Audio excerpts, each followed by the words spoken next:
Bundan oldingi videoda butun va chiroyli aglanimani kesib qalamcha qildik. Endi men sizlarga nimaga buni qilganimni tushuntirib beraman, foydali bo'ladi. Juda ko'pchilik beradigan savol: aglanema, Diefenbach yoki monsteri cho'zilib, xunuk bo'lib o'sib ketsa nima qilish kerak? Do'stlar, bunaqa holatda mana xuddi shunaqa kesib, yengilab to'g'rilaysizlar. Boshqa yo'li yo'q. Ya'ni tepasidan alohida qalamcha qilasizlar, tegi bo'lsa yana qayta o'sib chiqadi.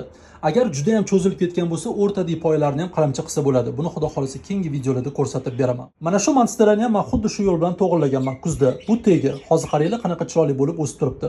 Xudo xolisa buni tegi ham chiroyli bo'lib o'sib ketadi. Men sizlarga albatta natijalarini ko'rsatib boraman.